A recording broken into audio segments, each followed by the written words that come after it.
Right, I'd like to welcome everybody to the rally tonight, the Tory for Mayor rally. My name's Roger Bannister. I am the Tusk candidate in the municipal elections in the Kirkdale ward. I'm also a member of Unison's National Executive Council and the secretary of their Knowsley branch.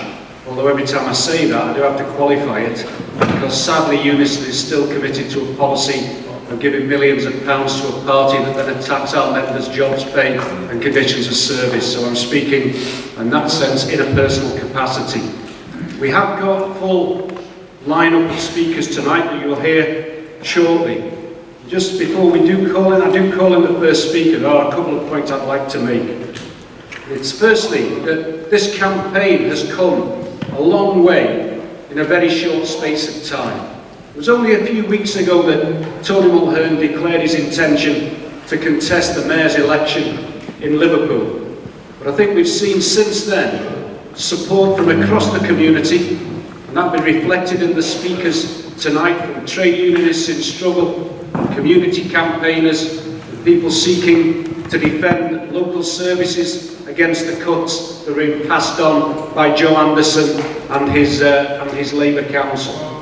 And we've dominated the debate. Once Tony said he was going to stand, all the serious comment has been about examining his policies versus those of Joe Anderson. And there's one simple reason for that, which is although there are 12 candidates in this election, 11 of them are saying virtually the same thing. They're saying cuts, cuts and reduced car parking charges. The only candidate that's standing up on an anti-cuts basis to defend working people in terms of their jobs, in terms of the services on which they depend, is Tony Mulhearn. And that's why you've heard very little from and about the Tory candidate or the Liberal Democrat candidate. It's been about Joe Anderson versus Tony Mulhearn. So we're pleased to have been able to achieve that in a short space of time. And we believe that's an indication of the serious nature of this campaign, and as I said earlier, the depth of support that Tony's been able to generate because of the programme that he is putting forward, supported by the other Tusk candidates in the elections. So I will now introduce the first speaker tonight, and it will be Alex Gordon, who's the president of the Rail, Maritime and Transport Union, one of the major trade unions in Britain, and one of the ones, probably the one with the most reputation currently for militant action and fighting for its members. Alex Gordon.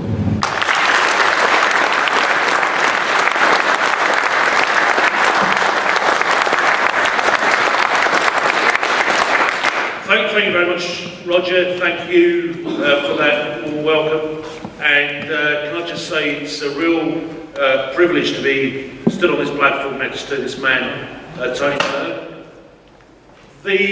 My union, the National Union of Rail, Maritime and Transport Workers, has taken a decision right across Britain where there are candidates standing on a trade unionist and socialist coalition platform of opposition to all cuts, opposition to the principle of austerity policies, that we're allowing our branches from one end of Britain to the other to use their political funds in order to support those candidates in aiding their campaigns, in helping them to bring to the attention of the electorate that there is and there must be the possibility of an alternative to the conformity which Roger Bannister referred to when he spoke about the position of the other 11 mayoral candidates that Tony is standing against here in Liverpool. And I believe that not just in Liverpool, but in Southampton, in Plymouth, in Bristol, in Glasgow, in cities up and down this country, and also in London, there's an enormous hunger for a real political alternative to the diet of cuts and reductions in car parking charges that we're being offered by the charlatans who are putting themselves forward in these elections. And I want to just say a little bit about why I think trade unionists need to step up to the mark and take part actively in these elections. And when I say take part actively, I'm not just talking about voting yourself or making sure that your family are on the electoral register and taking part in the election. I'm talking about getting into your workplace where people know you, where they respect you as somebody who represents their fellow workers, where they respect you as somebody who takes up the issues of defending workers against injustice in the workplace, and explaining over the next week that we've got before the 3rd of May elections that there is an important step that they can take on the 3rd of May, and that is to get down to the polling stations and vote for a trade union and socialist candidate. Trade unionists are suffering from the austerity cuts, the same as everyone else is. And in the case of workers, we can see here tonight, we've got people from Mulhearn Packaging Unite members who've been first of all locked out and then sacked by an international company which has about as much respect for workers' rights as a tiger has for vegetarian rights. You know, the last time there was a lockout on this scale in Britain was possibly over 50 years ago, if you don't account what Murdoch did at Wapping with the printers in 1986. And at least Murdoch had the decency to move the workplace down the road a few miles and take all the plant with him. This company have locked the gates, trashed their workforce, and furthermore believe that they can do it legally and get away with it.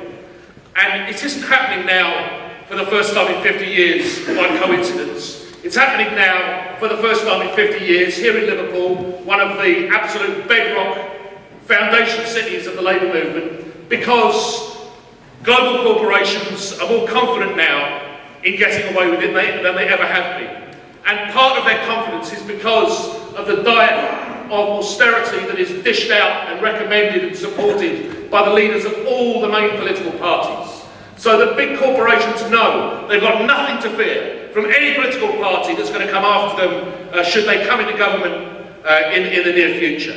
You can see that not just in Liverpool, not just in this country. You can see that right across Europe. You can see it in Greece, in Portugal, in Ireland. You can see it in Spain, in Italy, where a diet of wage cuts, job cuts, a tax on pensions, a tax on benefits is being rammed down the throats of workers and working class communities from one country to another, where the gains, the historic gains of the labour movement, particularly the gains made post-war in the latter half of the 20th century, are being remorselessly attacked, and they're winning. They're rolling back the gains that our grandparents and our parents won for us.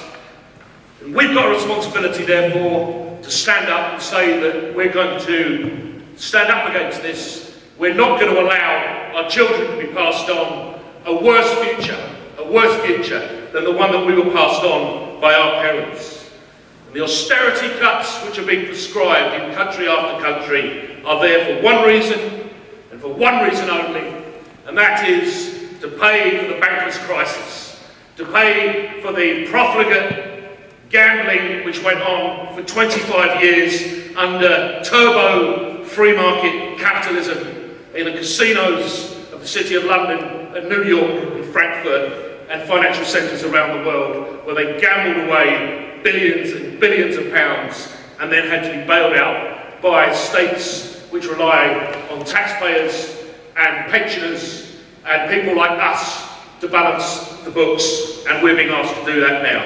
And the results of those cuts that are coming in country after country can be seen in the terrible, terrible human toll that we're seeing around Europe. There's been an 83% increase in suicides on the London Underground in the last year. Now, I mean, the figures for the numbers of suicides on railways in Britain are kept very, very secret. They're not publicised for fear of increasing copycat attempts at people trying to end their life in front of trains. But the number of suicides that are occurring this year in London on the tube system has shot through the roof, nearly doubled. And we saw a couple of weeks ago in Syntagma Square in Athens, in Greece, the terrible, terrible story of a Greek pensioner committing suicide by shooting himself through the head because he didn't want to pass on debts to his grandchildren. And these kind of human tragedies are a direct result of the punishing regime of pay cuts, job cuts, benefit cuts, pension attacks, which are taking place in country after country at the behest of the bankers and the so-called Troika of the European Commission, the European Central Bank, and the IMF and the other global financial institutions, which actually paved the way for this crisis in the first place. So where do trade unions fit in all this? Well, actually, we've got a policy for opposing these cuts. Our Trades Union Congress took a decision in 2010 that we would oppose all cuts. We've got a policy of fighting together, union by union, coordinated in industrial action to oppose attacks on pensions, to oppose attacks on workers' rights, to oppose attacks on jobs. And we've seen the beginning of that movement in this country on the 28th of March last year, when we had an enormous demonstration in London of perhaps up to 1 million trade unionists, workers and supporters campaigning and calling for an alternative to austerity. We saw that on the 30th of November last year, when probably the largest strike action coordinated between over 20 trade unions took place that we've seen since the 1926 general strike. And I'm glad to say that we're going to see it again on the 10th of May this year, when there will be coordinated industrial action between members of the PCS, Unite, RMT, education unions and others fighting to defend their members' pension rights. And we will continue to fight industrially to defend ourselves and defend our members against the attacks that I was speaking about earlier. But at the same time as we're doing that, we have to ask ourselves, where is the political expression of the rejection of austerity? We can see the industrial rejection of it. We know that members of trade unions want to fight back. But where is the political rejection of that diet of austerity that we're being presented with? And when it comes to an election, when it comes even a local election, which may seem very, very unimportant in the global scale of things, when one looks at the decisions that are taken by undemocratic, unelected, unaccountable institutions like the IMF or the European Union, when it comes to a local election, we trade unionists have to ask ourselves a very simple question, and that is, who represents our views at the ballot box? And it is important to ask that question, and it's important to have an answer to that question, because if we don't face that question, then members will lose faith in trade unions' ability to have any kind of solution, any kind of real alternative to the diet of austerity which we say that we're opposed to and which we are fighting. I don't know if anyone watched Newsnight on BBC Two last night, but I think there was a really enlightening example of the complete lack of an alternative that is being presented at the moment to the electorate of Britain. Danny Alexander, the Chief Secretary of the Treasury, the man that Harriet Harman described as a ginger rodent, and I agree with Harriet Harman on that. Danny Alexander was interviewed about the double-dip recession which we've just gone into, about the failure of his government's policies, had nothing to say whatsoever. And the interviewer then turned to the Shadow Chancellor, Ed Balls, and said to him, "And what's your alternative to the government's policies?" And he had nothing to say, nothing whatsoever, other than to say that the experience of going into a double-dip recession had proved that the government's cuts were too far and too fast. And that old shibboleth doesn't really work anymore. What this economy needs now is investment in jobs, investment in growth, investment in low pay. Low-paid workers are the key. Getting workers out of low pay is the key to regenerating growth in this economy. And yet, every single party in this election, other than the socialists, are prescribing a diet of cutting pay. It is a recipe for disaster which was carried out in the 1930s, following the Great Depression, following the collapse of Wall Street, and which led to the Great Depression and prolonged the Great Depression. It is a policy of economic madness. What we should be doing is increasing the minimum wage. What we should be doing is making sure that we don't have people having to work beyond the age of 65. In fact, we should be reducing the age at which state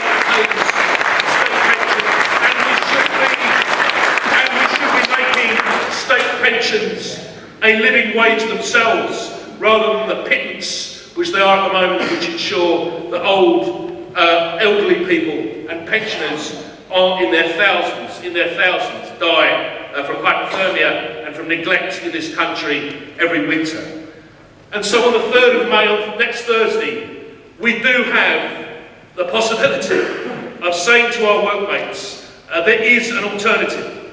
And it's important not to let yourself be conned by the overwhelming deluge of propaganda that you get in the press and in the TV and on the radio, that there is no alternative. There is an alternative. If you speak to academic economists, if you speak to people who know what they're talking about, it is quite clear that the policies being advocated by the Conservative, Lib Dem and Labour parties in this country are a recipe for disaster and a second Great Depression, far greater even than the one which took place in the 1930s, with all the terrible consequences that that led to.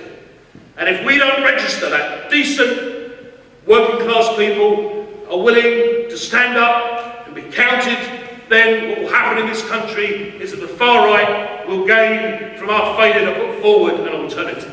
And we saw on Sunday night the terrifying results in the French presidential elections, where 20% of the electorate who bothered to vote voted for a fascist who didn't even try to hide her politics, her toxic politics, during the course of the presidential campaign, but actually appealed to the hard right Nazi elements within the French fascist, within the French far right movement, by making overt references to Nazi wartime journalists who she referred to in her campaign as heroes of free speech. And we've got to realise that what goes on in France is only a few miles away. This is a global world we're living in now, and the people who are getting 20% of the vote in the French presidential elections could be getting 20% of the vote in mayoral elections in British cities very soon, unless we stick down our marker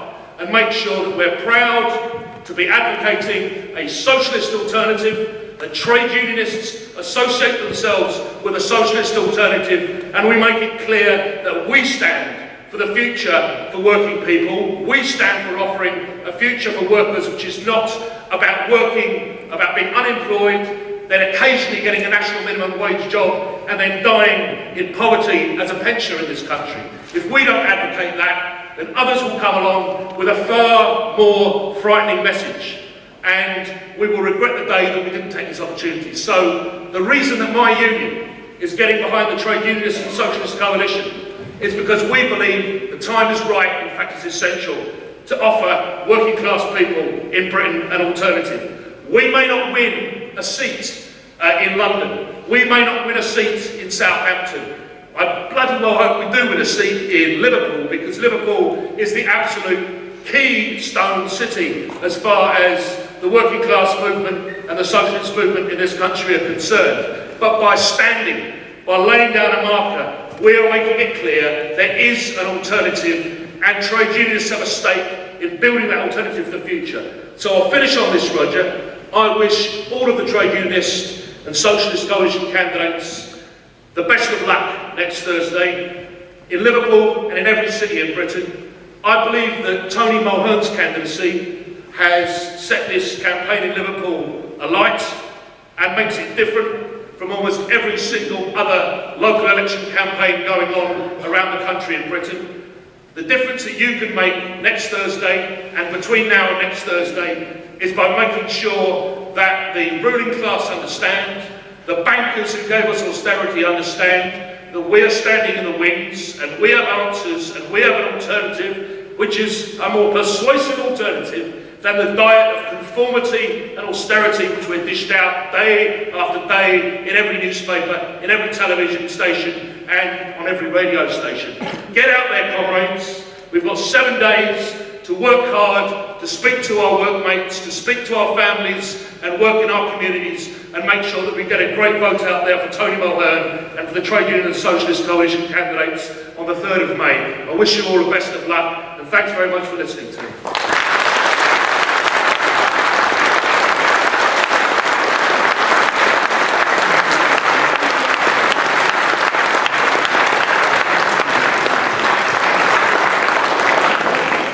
Thank you very much, Alan, for that very stirring and uplifting start to the rally tonight. Last week there was a lobby demonstration outside the town hall, a very spirited one, mainly working class women trying to lobby Joe Anderson's Labour group against the closure of the Sure Start centres. And our next speaker is Laura Mannion, who was one of the women involved in that very important campaign. But before I hand you over to Laura, I will make one point. Out of the 12 candidates on the list in this election for the mayor, only one of them deigned to turn up and show those women that he was prepared to back them and their campaign. That was Tony Mulhearn. So we're proud on that basis to have Laura speaking to us this evening.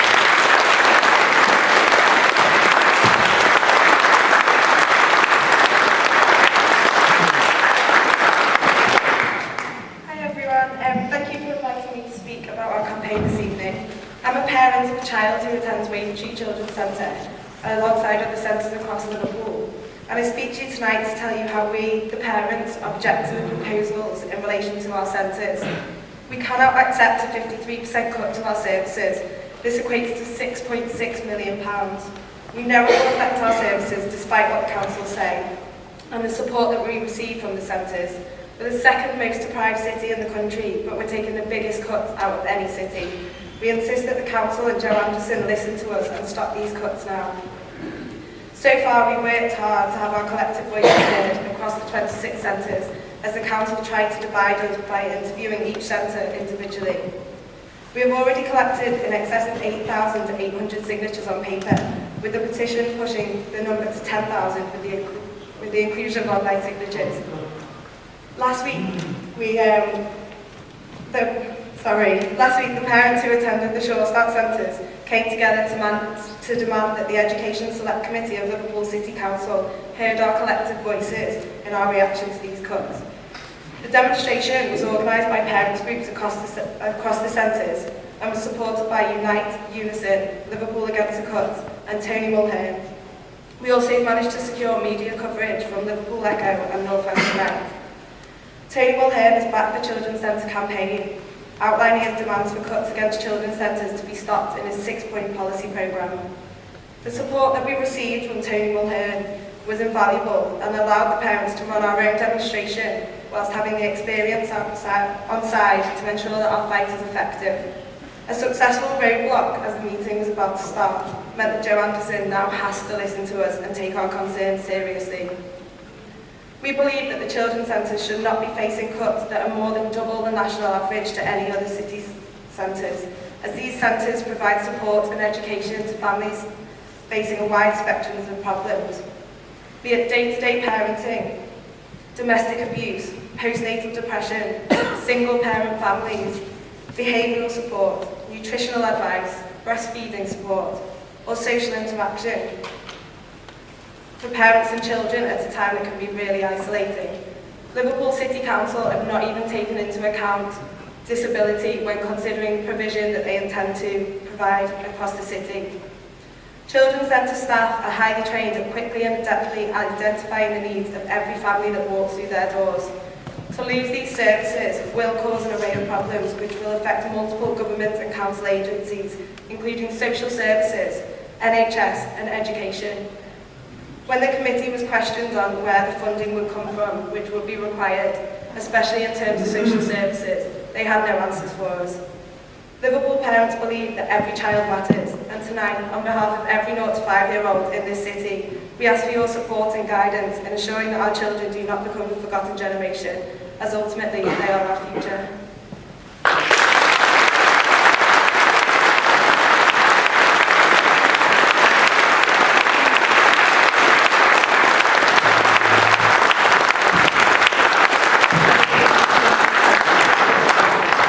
Thanks very much for that, Laura, very heartfelt. We for a very important campaign. And in a similar vein, our next speaker is Alan Gibbons.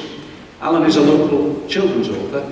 He campaigns long, hard and ferociously in support of public libraries and keeping public libraries open. And many of you know they are under threat, not just in this city, in terms of reduced opening hours, etc., etc., across the country at the moment, as far as the local authority cuts are concerned. Alan?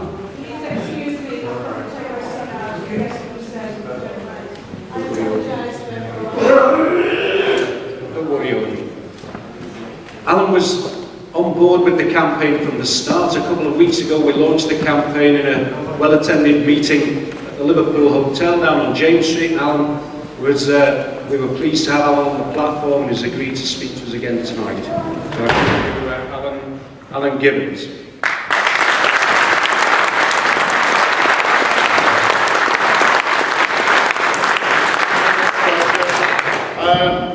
Good evening, ladies and gentlemen, brothers and sisters, comrades.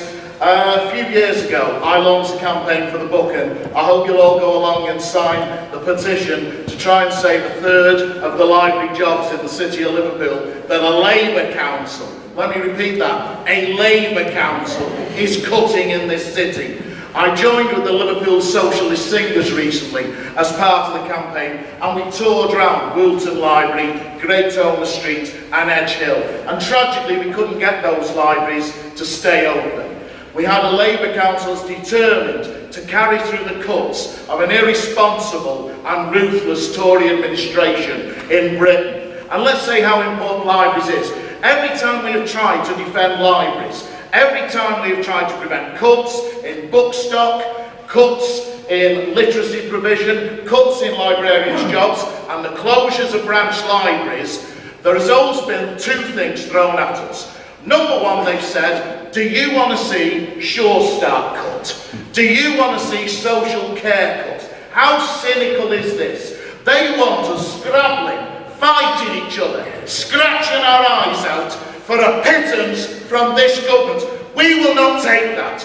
We are not just fighting for libraries, we are fighting for every working class person's right to decent social services.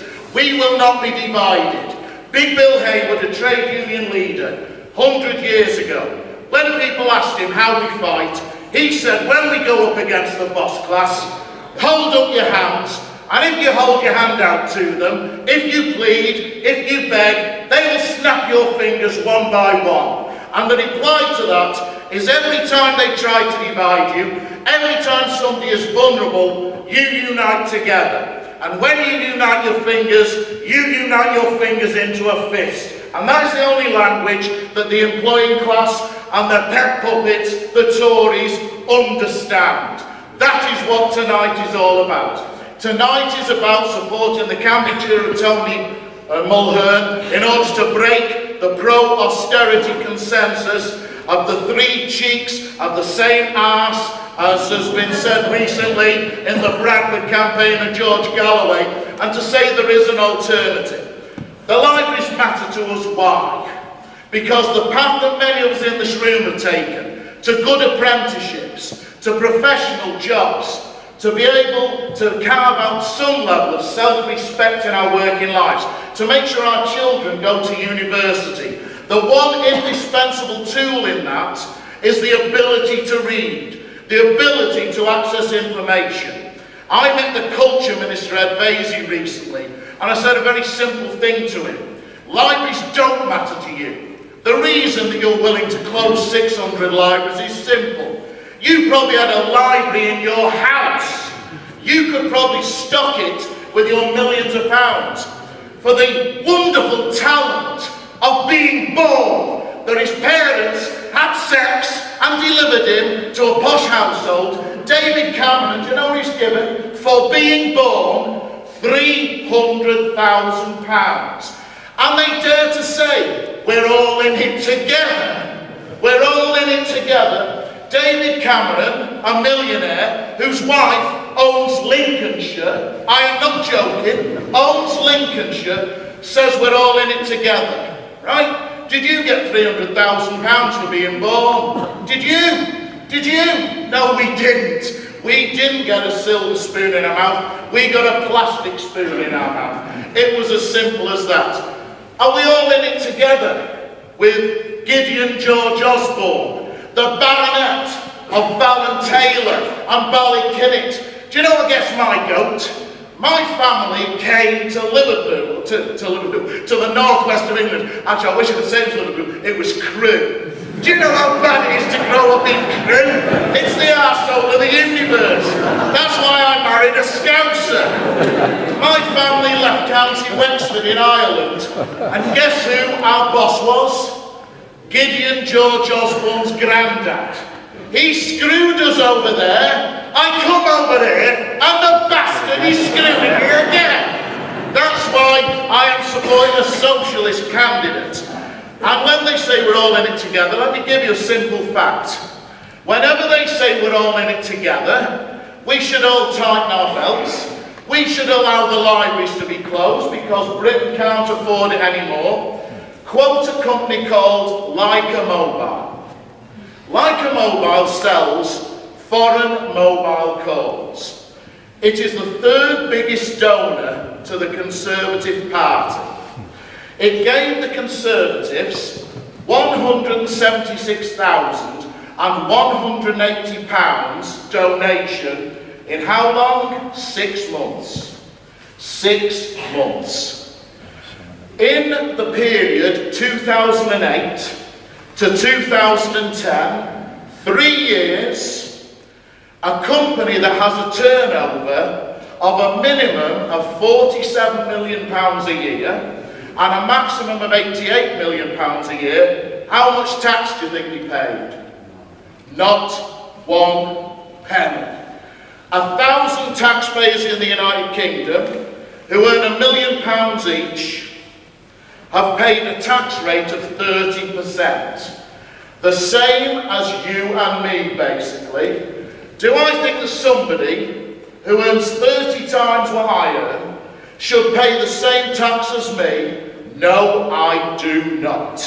Now, when we take a look at the libraries as an example, as a microcosm of our social services, they tell us there is no money. Who did they get that off? An idiot Labour MP called Liam Byrne. That's been thrown at us every day since this coalition come in. And now the man's got the gall to stand for Mayor of Birmingham. Can you believe it? He gave the Tories the biggest own goal against our movement in years, and then he stands up saying, I want to lead the second biggest city in England. What an idiot. That is the quality of New Labour at the moment. South Korea, smaller economy than the UK, is opening 180 new libraries. India, with its manifest social problems, is investing massively in new libraries. South Africa, recovering from the obscenity of apartheid and trying to build a new world, is spending £1 billion rupees on new libraries. And the 6th richest country in the world is attempting to close 600. What an abomination. But I'm not just going to list all the horrors this government is trying to inflict on us. We know we're not in it together. That argument is finished. That argument drowned in a tidal wave, a tsunami of petrol crises and patronage and fiddles where you sell boats at the master's table and pasties. They are drowning in pasties. I hope they choke on their bloody pasties. It's about fight back. Now in Bradford, George Galloway won a stunning victory. And they tried to mark him out. It was only about the Middle East. It was all to do with people from the rubbish. These are Asian people. It's only part of the constituency that have grown up this country. They are our brothers, our sisters. They are part of our community. They are British. These were the policies George Galloway won on.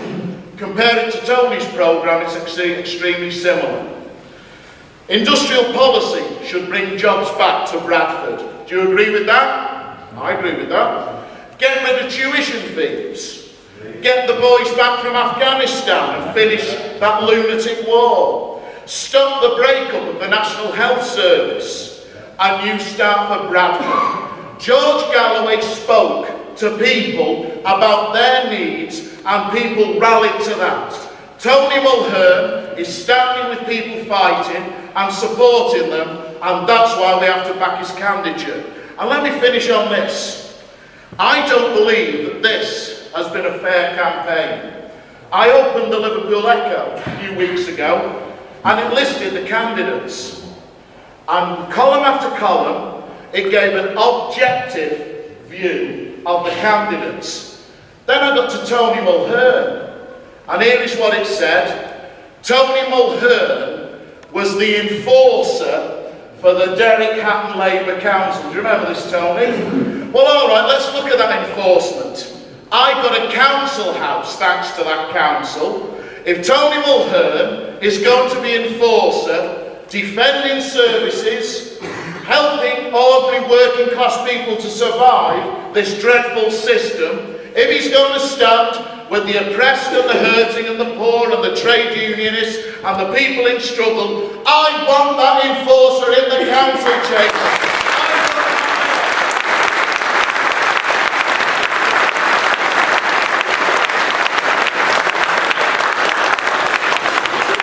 This election is the first step in a fight for a just and an equal and a socialist society. It is part of a campaign to drive out this miserable, wretched, incompetent, vicious, toffs and millionaires government. And I'm just going to finish with a quote from a great man. His name was Frederick Douglass. He was a leader of the abolition movement against the Civil War autocracy. And he said this, and we should all remember this: if there is no struggle, there is no progress. Those who profess to favour freedom and yet deprecate agitation are men who want crops without ploughing up the ground. They want rain without thunder and lightning. They want the ocean without the awful waters. This struggle may be a moral one, or it may be a physical one, or it may be both moral and physical, but it must be a struggle. Tony is part of that struggle. We are part of that struggle. Together we build a fight for a decent future for our city and our children. Thank you, guys.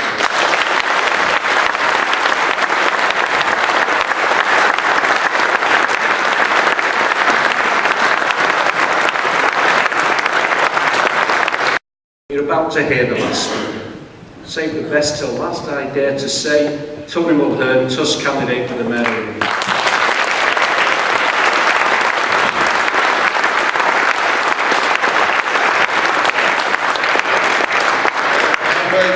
Brothers and sisters, there's no doubt that we're in for a hell of a campaign, because Joe Anderson has got a really formidable campaign team. If you look at who he's got the Daily Mail, he's got the Independent, he's got the Liverpool Echo, which is like a Joe Anderson fanzine, he's got Michael Heseltine, he's got Eric Pickles, he's got David Cameron, and last but not least, he's got Ed Miliband. That's a formidable campaign team that we're up against. But what he hasn't got you. And he hasn't got the overwhelming majority of the people of this city when the penny drops as to what has taken place within society today. Because if you look at this government, it's wallowing in corruption. The latest revelations that the government is reeling from the fact that Jeremy Hunt, the Culture Secretary, has been exposed as Rupert Murdoch's inside man in terms of delivering to Murdoch control the B-Sky Bay. And with Andy Coulson, Cameron's advisor, he was working for Cameron at the House of Government while he was still on the payroll of Rupert Murdoch. This Andy Coulson, the man who gave evidence against Tommy Sheridan on a trumped-up, framed-up charge of perjury, when himself Coulson himself perjured himself during the course of that trial. Murdoch up to now has been running a shadow state. Murdoch has been calling the tune. It's like at the next match between Man United and Liverpool, the referee will be on Alec Ferguson's payroll. It's the same thing. There's a lot of people already say that. This further evidence, if we needed any further evidence, that this government is the handmaiden of the top 1% who finance the Tory party and always have done. But this campaign for the first elected mayor in Liverpool gives the people, gives the working class of this city a massive opportunity to send a clear message to Joe Anderson, to Cameron and his millionaire cabinet that their savage cuts are not acceptable and will be resisted by the people of this city. This council has already slashed 91 million from its annual budget. It proposed to slash between now and the next 3 years a further 150 million from its budget. That represents an absolute catastrophe for the services for the most needy in this city. They've outsourced services to provide support for the most needy, the disabled, the housebound. They've outsourced them to private industry. And the first thing that happens is that the wages of the staff are driven down and the quality of the service is undermined. And it's estimated that nationally, only 20% of cuts have already been implemented. But the point, as far as we're concerned in this campaign, we've got to explain that these cuts are absolutely unnecessary. That this crisis has been caused by the bankers and is being used by this millionaire's government as an excuse, as a reason, to transfer even more wealth from the 99% into the pockets of the already mega-rich 1%. And millionaire Osborne, only a couple of weeks ago, expressed shock and horror that the very rich are not paying tax. Where do these people live? They live in a bubble, a Westminster bubble, without any empathy with the way ordinary people live. They say the cuts are necessary and there is no money left. That is an absolute falsehood. They lie through their teeth, and it's that lie that we have to nail. The reality is that there is £120 billion unpaid tax, avoided tax, uncollected tax, which is owed to the Treasury in this country. The UK holds 850 billion in banking assets. There are some 750 billion, as we speak, lying unused in British banks. Yet, against that background, the poor are demonised. They create phrases like the deserving poor and the undeserving poor. They divide the working class against themselves, or they attempt to. They say that the people are milking the system. Well, one statistic you don't hear much about. Last year, there was £12 billion of uncollected benefits. So much for the dismissing millions of unemployed people as scroungers. They peddle the lies, the divide workers, by implying that public sector workers are on gold-plated pensions. And that's the cause of why workers in the private sector are on pensions which are absolute garbage. If every single public sector worker took a 50% reduction in their pensions, that would make not one iota of difference to the workers in the private sector. But there's no mechanism in capitalist society which can transfer wealth from one section of workers to another. It's a ploy trotted out by the ruling class in order to divide workers one against the other. Because while workers are criticising each other, they forget who the real enemy is. It's the oldest trick in the book. You divide the workers and you conquer them. Anderson claims that we have no choice but to carry out the cuts. To carry out the cuts, to resist them, will bring the city into disrepute. He trots this out at every meeting. And in whose opinion would the city be in disrepute? Rupert Murdoch, the Daily Mail, the Daily Express, Eric Pickles, Cameron, Lord Heseltine, mean, imagine Anderson going down to the, and this is the city, by the way, of radicals, the year of radicals, where they're celebrating Robert Trussell, Tom Mann, the great public sector general strike in 1911, where 100,000 workers assembled on St. George's Plateau and voted unanimously for strike action, for trade union recognition, and better wages and conditions. Imagine Anderson going down to that rally and saying, don't take action, comrades, you'll bring the city into disrepute. I know what they'd say to him. I know what we should say to that kind of claptrap, which is an excuse for not taking action against the cuts at the present time.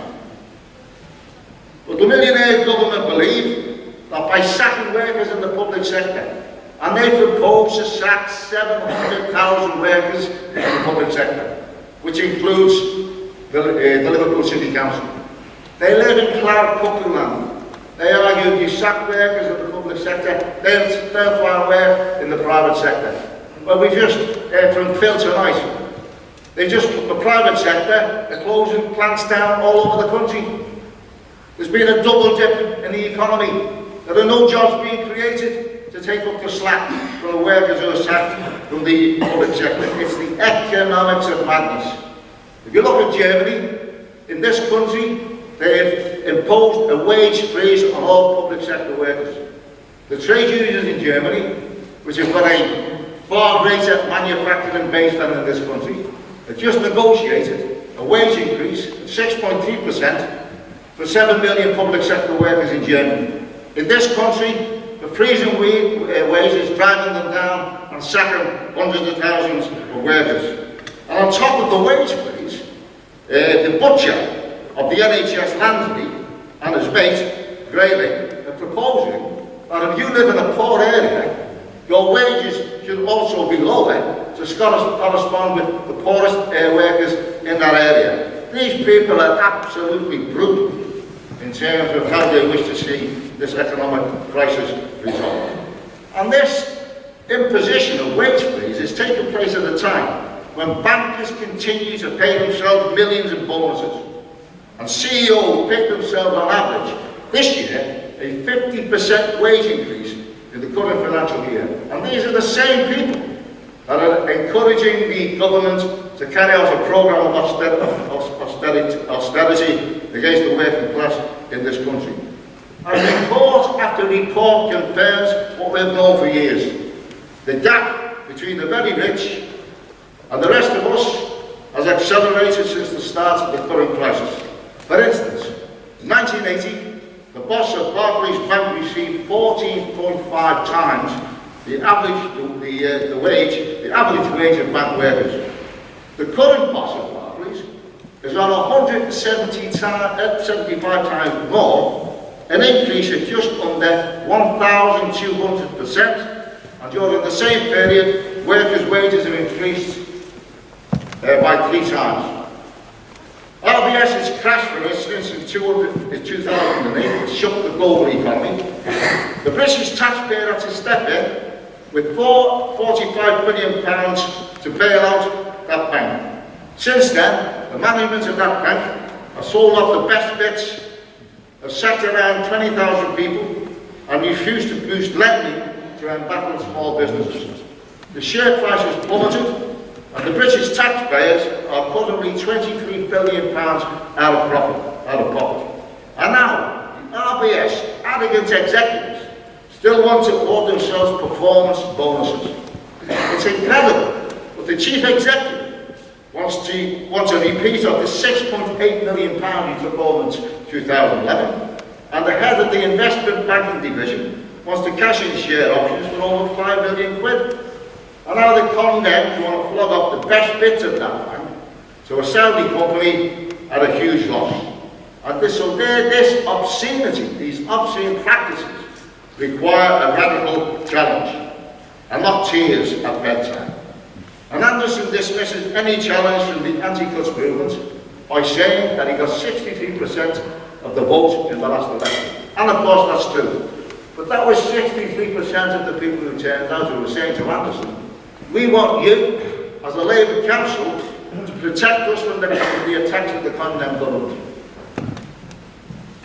On the contrary, he has implemented every cut demanded of him by this condemned government.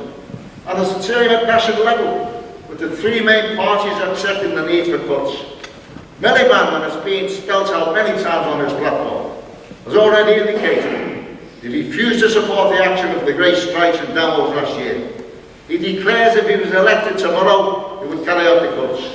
He comes to Liverpool and gives fulsome praise to Joe Anderson and praises him for his responsible cuts policy, and then condemns the 47 who fought Thatcher and built the houses, created the jobs, opened nursing classes and gave hundreds of jobs to apprentices. And there's a number of the 47 in the room tonight. Paul Asbury, Harry Smith, Felicity Downing, Frank Mills, all who left politics worse off than when they came into politics. How many politicians can you say went through that experience in the Parliamentary Labour Party at the present time? They're mired in corruption, and they're not prepared to represent the working class of this country. And if that's Mulhearn's position, we've got to say, what is he for? And it's no wonder that his personal standing in the polls is minus 41%. The worst record of any political party leader in history, probably with the exception of the present time of play. And not only that, comrades, and many comrades have referred to it, the millionaire Lord Heseltine, part of Thatcher's cabinet, that butchered Liverpool budget after 1979, who stands foursquare in support of the austerity programme of this government, and who enthusiastically attacked the 47 and attacked the miners in their titanic struggle. This is a Tory grandee who has spent his political life attacking workers. And what is Anderson to the eternal shame of a party that has the word Labour in its title? They granted the freedom of the city to this individual. And that will go down as one of the most shameful chapters, one of the most shameful measures in the history, the proud history until now, of the Labour Party and the Labour movement in this city. But such is the hatred of the condemned that at the present time, in spite of Mulhearn's leadership, they enjoy at the present time only a 34% standing in the polls, whereas Labour's has nudged up to 40%, in spite of Ed Mulhearn. Now that shows us that there's an enormous reservoir of opposition out there which needs to be tapped into. Working people are demanding a change, not just a change in the curtains in Downing Street, but a system change. Measures that will really change workers' lives. Because capitalism has failed. It's a failed system. From a system that used to justify its existence by creating jobs and raising living standards, as it did in the post-war period, it's now turned into its opposite. It's now a machine for destroying wealth and the lives of working people. Just look at the mass of profits of big business that exists in the back parts of the country. I've already mentioned 750 billion reside in British banks. That's more than enough to cancel the deficit. That's more than enough to build houses. That's more than enough to provide the schools and the hospitals, which are desperately needed, and to give pensioners a decent living when in fact they retire. We are for the 99%. And Joe Anderson and his acolytes and his cronies inside the council, and his acolytes nationally, their actions defend the standards of living of the 1%. Now Joe's media, the fanzine, is often fond of saying Liverpool is on the hill. They call it that spectacle of the weekend. It was all very interesting with the puppets going through the city, with the wonderful waterfront, with L1, as a measure of how Liverpool has progressed. They're all proud to be Scousers now. The other eight have sat on the platform with a few of them. And the first thing they say, I haven't come from Liverpool, but I'm proud to drive myself as a Scouser. I go all over the world and say I'm a Scouser. It's a wonderful city. They talk about the waterfront, and the spectacles that they put on. But Liverpool is now almost like a gigantic dormitory for the tourist industry. But there are two, it's a tale of two cities. Because on the other hand, which they very rarely do, there are 20,000 people waiting for affordable homes. 10 young people are chasing every job. In Land Rover Halewood, they recently advertised for 1,000 jobs. They got 35,000 applications. There are more families in Liverpool without a working member than any other city in the UK. And the policies of this council led by Anderson will only make that situation worse. Liverpool has a one-party system. 3 capitalist parties, 3 wings of the same party. Or as George Galloway more refinedly put it, 3 cheeks of the same backside. This rally follows that social earthquake that struck nations around. And that symbolised the wrath and the outpourings of opposition to the policies of the condemned government and a rejection of Labour as an alternative party for the working people of this country. And therefore, comrades, we look at what Joe Anderson stands for. He's the main man in terms of the opposition in this campaign. He claims credit for everything. Claims credit for things he has no control over. A new housing development takes place, in private development, he claims credit for that. He claims credit for bringing the liner terminal into Liverpool. That's been going on for 30 years. Nothing to do with Joe Anderson. He claims credit for the fact that Peel Holdings are going to deliver 20,000 jobs. They're going to build thousands of houses. There's going to be 5 billion pouring into the city. Even if it takes place, and it won't take place for another 25 years, who's going to work on the building site? And who's going to be able to afford to buy the housing that Peel Holding brings? And then we have the City of Culture. If you recall, Joe Anderson's fanzine and the Liberals were saying this will bring thousands of jobs into the city. The result of the City of Culture, in terms of jobs, has resulted in a big fat zero. It's made no impact at all upon the working class of this city. And therefore we've got to say that we're tired of promises. We're tired of cuts today and pie in the sky tomorrow. What we need is action now. And I didn't enter this contest lightly. I took a lot of persuading to stand as mayor. Because someone's got to do it. But nevertheless, when I saw Joe Anderson, I say, I'm not Joe, I'm not New Labour, I'm not Old Labour, I'm Joe Labour. I am the friend of the entrepreneurs. I have friends in high places. I realised someone had to make that particular challenge.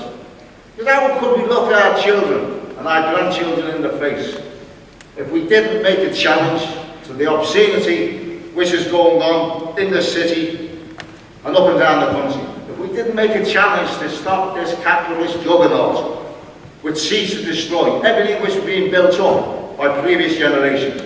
My own dad, he went ashore in Normandy in 1944, came back an absolute wreck, couldn't go back to his job in the construction industry, unemployed for most of the rest of his life.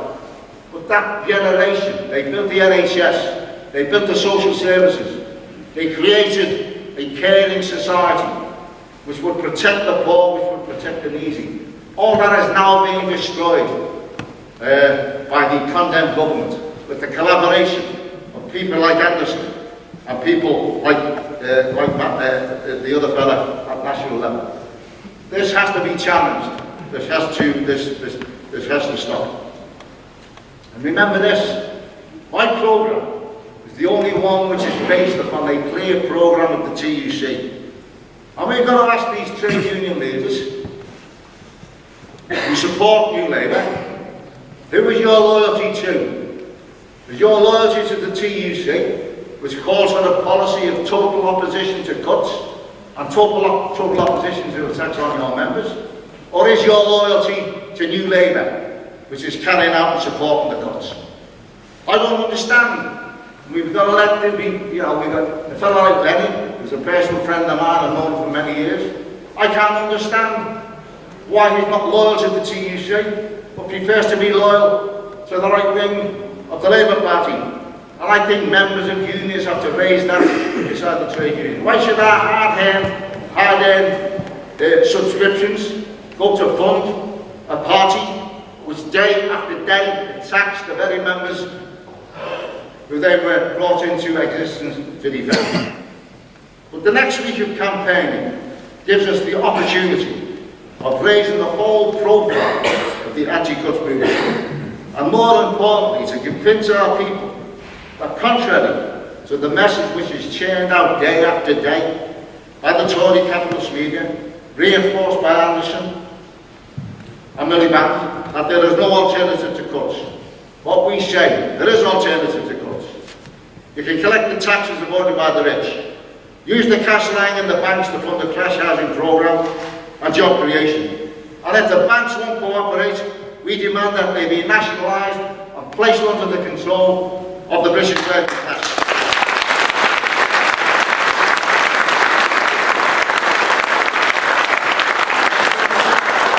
We can take that wealth, we can harness that wealth in the interests of the 99%, which at the present time is being used as a milch cow to fund the lavish lifestyles of the 1%.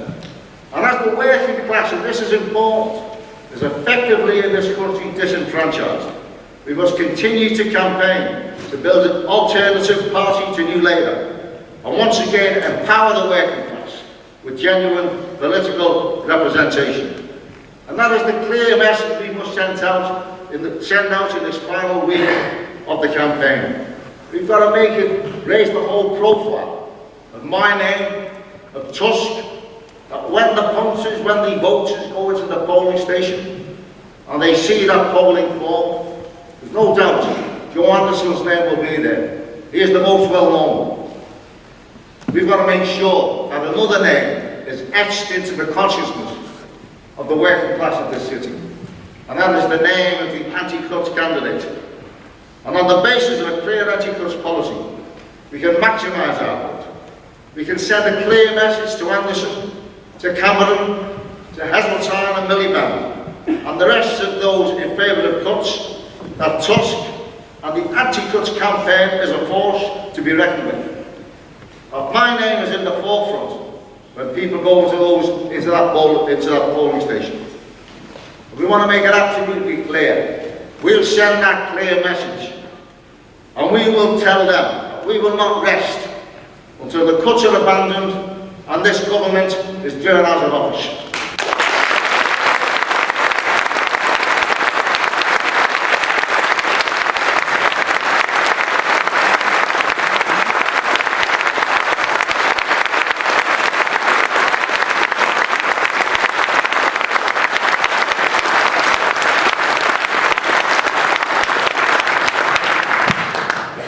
Thanks very much, Tony.